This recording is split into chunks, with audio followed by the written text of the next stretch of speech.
আসসালামু আলাইকুম ভিউয়ার্স, আশা করি সকলেই ভালো আছেন। তো আগস্ট মাসে বিগত মাসের মতো অতগুলো স্মার্টফোন লঞ্চ না হলেও সেপ্টেম্বর মাসে আমরা বেশ কিছু স্মার্টফোন অফিসিয়াল এবং আনঅফিসিয়ালভাবে বাংলাদেশে লঞ্চ হতে দেখতে পারবো।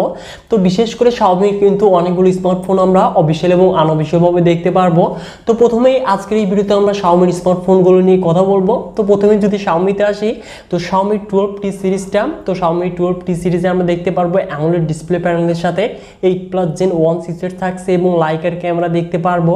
এবং এই ফোনটি ইন্ডিয়াতে আমরা মিড সেপ্টেম্বরে দেখতে পারবো এবং আনঅফিসিয়ালভাবে কিন্তু এই ফোনটি আমরা সেপ্টেম্বরের শেষের দিকে পেয়ে যাব। এবং Xiaomi-র আরও একটি ডিভাইস Xiaomi 12 Lite, এই স্মার্টফোনটিতে আমরা অ্যামোলেড ডিসপ্লে প্যানেলের সাথে 120Hz রিফ্রেশ রেট থাকছে এবং Qualcomm Snapdragon 778 চিপসেট দেখতে পারবো। এবং এই স্মার্টফোনটিও কিন্তু আমরা মিড সেপ্টেম্বরে অফিসিয়ালভাবে ইন্ডিয়াতে লঞ্চ হতে দেখতে পারবো এবং এই ফোনটি কিন্তু বাংলাদেশে আমরা 35,000 টাকার আশেপাশে দেখতে পারবো। তো অবশ্যই এই স্মার্টফোনটির ডিজাইন এবং বিল্ড কোয়ালিটি কিন্তু যথেষ্ট ভালো এবং এর ডিসপ্লে কোয়ালিটি কিন্তু যথেষ্ট আমরা ভালো দেখতে পারবো। এবং ইন্ডিয়াতে কিন্তু এই স্মার্টফোনটি খুব অল্প প্রাইসে লঞ্চ হতে যাচ্ছে। আশা করছি এই স্মার্টফোনটি বাংলাদেশেও আমরা খুব অল্প দামে পেয়ে যাব। তো এই স্মার্টফোনটির ফুল রিভিউ কিন্তু অলরেডি আমাদের চ্যানেলে পাবলিশ করা রয়েছে। তো ভিডিওর আই বাটন বা ডিসক্রিপশন বক্স চেক করলে কিন্তু পেয়ে যাবেন। তো এবার যদি আসা যায় পোকোতে, পোকো M5 4G স্মার্টফোনটি দেখতে পারবো। তো এখানে থাকছে MediaTek Helio G99 চিপসেট, তো এটি নিউ চিপসেট।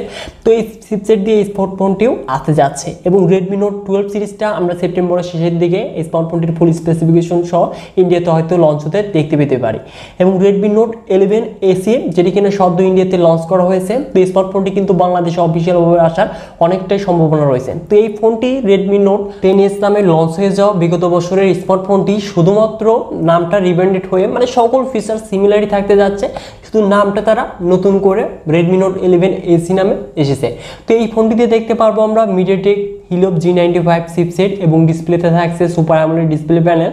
এবং রিয়ারে দেখতে পারবো কোয়াড ক্যামেরা সেটআপ, যার মেইন ক্যামেরাটি 64 মেগাপিক্সেল, সাথে থাকছে 8 মেগাপিক্সেল আল্ট্রা ওয়াইড এবং আরও কিন্তু বেশ কিছু আকর্ষণীয় ফিচার্স থাকতে যাচ্ছে। তো অবশ্যই এই স্মার্টফোনটি ভালো প্রাইসে ইন্ডিয়াতে লঞ্চ হয়েছে। তো আশা করছি বাংলাদেশেও ভালো প্রাইসে লঞ্চ করা হোক। তো এই স্মার্টফোনটি নিয়ে ফুল রিভিউ কিন্তু আমরা খুব শীঘ্রই আনছি, এই জন্য অবশ্যই আমাদের এই চ্যানেলটিকে সাবস্ক্রাইব করবেন। তো এবার যদি মুভ করা যাক রিয়েলমিতে, তো Realme C30, তো এই স্মার্টফোনটি আমরা এন্ট্রি লেভেলের দেখতে পারবো। তো অবশ্যই স্মার্টফোনটির স্পেসিফিকেশন এবং খুব ভালো প্রাইসে আসার সম্ভাবনা কিন্তু অনেকটাই বেশি রয়েছে। তো অফিসিয়ালভাবে বাংলাদেশে এই স্মার্টফোনটিকে দেখতে পারবো। এবং Realme GT Neo 3T স্মার্টফোনটি অনেকদিন হলো আসছে না। তো এই ফোনটিও আসতে যাচ্ছে। তো Snapdragon 870 চিপসেটের সাথে আসতে যাচ্ছে, মিড সেপ্টেম্বরে দেখতে পারবো। তো এবার যদি মুভ করা যায় ইনফিনিক্সে, তো Infinix Note 12 Pro 4G এই স্মার্টফোনটি সদ্য ইন্ডিয়াতে লঞ্চ করা হয়েছে। তো এই ফোনটি কিন্তু বেশ ভালো কিছুই অফার করছে, বিশেষ করে ডিজাইন এবং বিল্ড কোয়ালিটি কিন্তু এই ফোনটি যথেষ্ট ভালো হতে যাচ্ছে।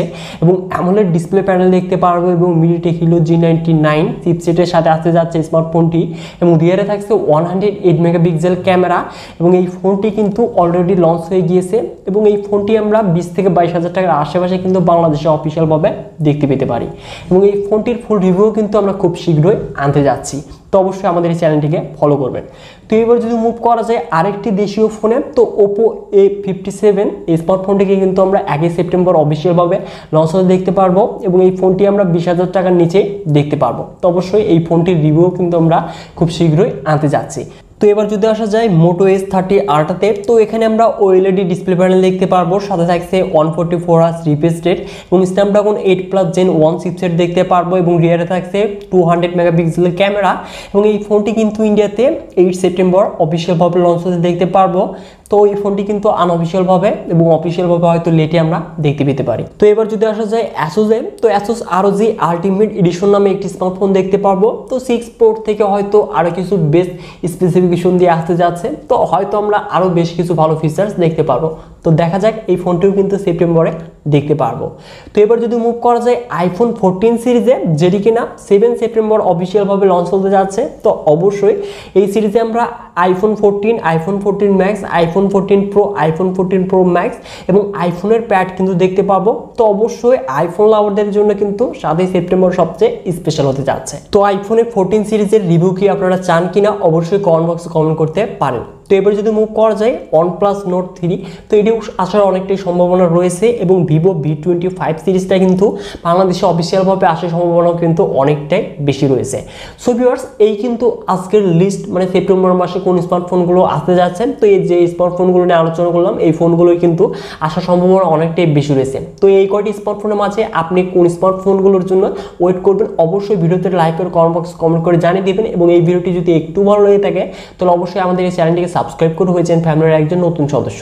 সো ভিউয়ার্স, দেখা হচ্ছে শীঘ্রই নতুন কোনো ভিডিও নিয়ে।